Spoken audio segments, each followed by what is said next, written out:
For USCFootball.com, Connor Morrissette and Ahmad Akkaoui were here at the Galen Center after the USC women's basketball team routs UNC Greensboro 71-25 in the first round of the NCAA Tournament. Ahmad, defense wins championships, and USC's defense was dominant today. At one point, UNC Greensboro didn't have a field goal for over 14 minutes. They didn't get into double digits in any quarter today. A dominant defensive effort, and I start there. What did you think of USC's defense today? Yeah, I mean, I've been watching the defense pretty much the entire season. It looked pretty much like how it was in the early season, where they were going against non-conference opponents, lesser opponents, I guess you can say. But like Coach Gottlieb said in the post-game press conference, it's kind of what they do. They tend to just force turnovers and play solid defense and rely on that full court press for the most part. The full court press totally changed the game, because in the first quarter, USC still defended well, but it's 12-8 after the first quarter, and it just looked like USC, I don't want to say they weren't ready to go, but they were a little rusty. They hadn't played since that loss to UCLA over almost 2 weeks ago in the Big Ten Women's Tournament Championship game, so there was some rust, but the press changed the game, and sometimes good defense leads to good offense, and we saw that as USC's offense got better from there. Were you at all concerned when it was 12-8 after the first quarter, and it looked like this game's not going to be an upset, but maybe USC, they weren't quite going to reach the ceiling that we had hoped today? I don't really put a lot of weight into shoot-arounds, but I tend to watch a lot of warm-ups and a lot of shoot-arounds, and being right in front of UNCG's, like where they warmed up, their side of the court, it just seemed like they couldn't get shots to go, and I didn't want to put a lot of weight to it. I didn't want to see too much into that. But honestly, I didn't really see that they were able to make shots. And it was either going to be a blowout or it was going to be a close game because of UNCG's defense. And that's what I was thinking from the start for the most part. Yeah, UNC Greensboro, the number one scoring defense in the country, looked like it in that first quarter, and then they looked like it pretty consistently in the game, but on offense they just weren't able to do much. We got to talk about Juju Watkins. She leads all scorers with 22 points, but a little bit banged up in this game, Ahmad. Early on we saw her holding that left wrist. That was bothering her, and then she turned her ankle in the third quarter, went right to the locker room, but then quickly came back out onto the bench, so it looked like it wasn't too bad. I thought her day was going to be done after that, but then she comes out and starts the fourth quarter, which was a surprise to me. But Lindsey Gottlieb said in the post-game press conference that the trainer said she was good, Juju said she was good, so we weren't quite ready to empty the bench yet, and we didn't want to disrupt our rotations. Were you at all surprised she started the fourth? No. Simple answer, no, because that's what she does. All season they've ran her pretty much to the ground with a lot of minutes. They rely on her a lot on offense. In this game, it wasn't really necessary as much because they were up by 37 after three quarters. Her hand, I feel like she's been dealing with it a lot. She's kind of gone to it and winced a little bit throughout the entire season. It's something that I personally didn't kind of dig too much into because it's kind of late, as she said in the post-game press conference, it's late in the season, she's banged up, and it's just kind of the thing of what it is. But, and I quote, and no one cares. So it's March Madness, it's the opening round. They're going to move on to Monday's game in the second round, and, she's going to do treatment on the ankle, treatment on the hand. She's going to do what she has to do to continue to on their road to a national championship, hopefully. It wasn't one of the prettier games for USC, especially on the offensive end. Juju got her points, 22, and I believe she finished 50% from the field. I could be off by a few percentage points here or there, but she was the leader on offense, as she's been so much this season. But then I believe Kiki Iriafen was the only other player in double figures for USC. I don't think, Ahmad, that USC can win a national title if they're relying on Juju to do everything on offense, and she doesn't get as much help as she's going to need here against maybe a UConn in the Elite Eight, and then who knows if they win that game, what they play in the Final Four.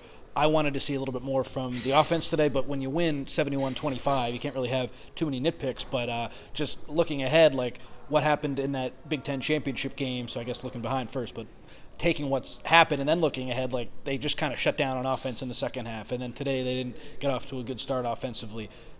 Who's going to step up and be that unsung hero on offense. Sometimes it's Avery Howell. I mean, I feel weird saying Kiki Iriefen's an unsung hero, but I just feel like USC is going to need a little bit more on offense to achieve their goals than we saw today.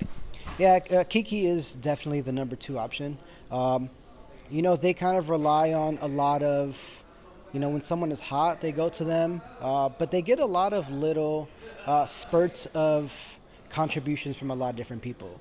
Today, some of the contribution was from Kaylee Heckel. Yep. Sometimes it's Avery Howell hitting, a pair of threes here and there, hitting 4 threes in a game that will change the game for them. Against this team, it's kind of not necessary, I guess. I don't want to be harsh, but it wasn't really necessary. In the next round, they're facing Mississippi State or Cal, which are 2 good teams and 2 teams that will force them to rely on a second person. And to kind of go back to Juju's situation, I've been saying it all year personally. They need to have a second option because Juju can't do everything. She's getting close to that NCAA or that D1, the D1 record for most points in the first 2 seasons. Sometimes it's nice to have that, but it also shows how much usage it is, and it shows when you get into March that a lot of that usage and a lot of those points that you're forced to score is definitely going to catch up to you. So I feel like definitely off that bench, there needs to be a lot more production, and Talia van Oelhoffen is definitely one of the players that can do that, but it's all in spurts.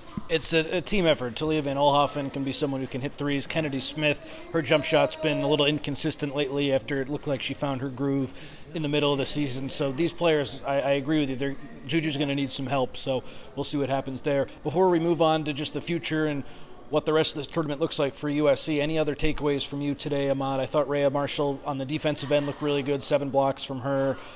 USC played exceptionally on defense, holding UNC Greensboro to 13% shooting, which is the lowest percentage USC's allowed an opponent to shoot this season. So really no nitpicks on defense. That was nasty. That's the story of the game. Any other takeaways from you?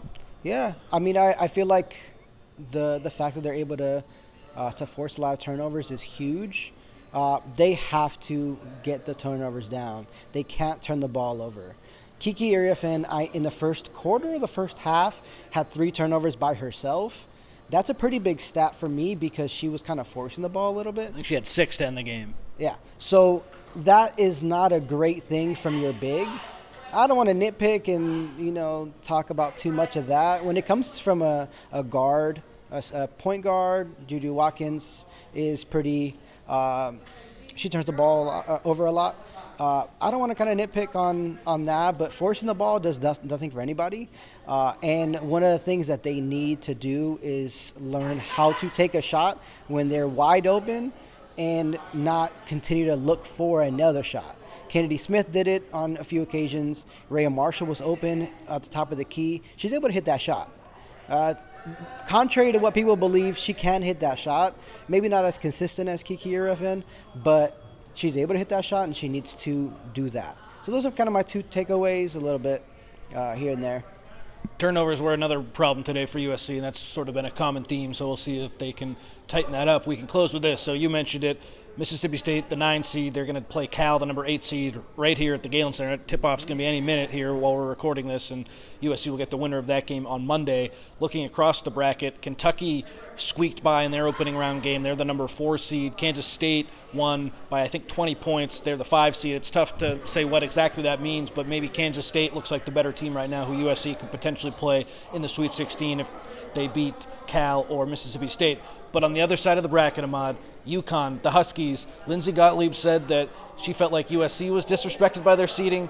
I think UConn felt like they were disrespected by their number 2 seeding, winning by 69 points today against Arkansas State, a dominating win for the Huskies. They're on the other end of the bracket as the 2 seed for USC. I mean, that has to make you at least a little nervous what they were able to do against an undermanned opponent today, UConn, but they're playing their best basketball at the right time, and I hope USC gets there, but I feel like they're not quite at that level of playing their best basketball at the right time right now. No, I feel like they can get to a point. Can they beat UConn for a second time? That's still up for debate. But I don't believe that they're completely out of the conversation. No, of course not. Yeah, but they've beat them once. It's hard to beat an opponent 2 times, even though they did it to UCLA.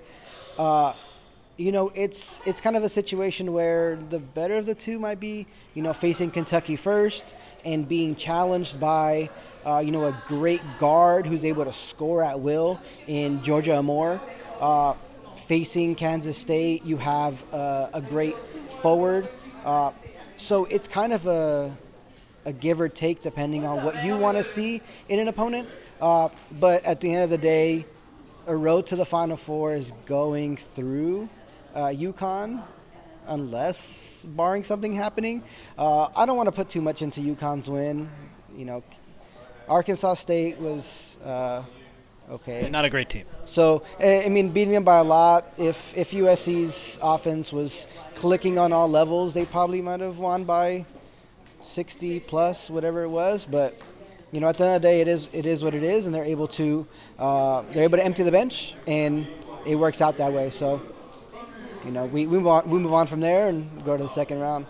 The other side of the bracket, UConn would probably face either Iowa or Oklahoma in the Sweet 16, just projecting it out. So Iowa is a team that beat USC. They're a good challenge. That would be a very fun game. But it's hard not to notice that UConn score result today. But, hey, USC, they only allowed 25 points. Their MO has been defense all season, and that was on full display today as well. We know UConn's such a good offensive team. USC such a good defensive team. If they do meet for that rematch in the Elite Eight, it's really going to be something special. But USC gets the job done here inside the Galen Center in the first round of the NCAA Tournament, taking down UNC Greensboro 71-25. He's Ahmad Akkaoui. I'm Connor Morrissette. We'll be back on Monday for second round coverage of the winner of Cal against Mississippi State, taking on USC.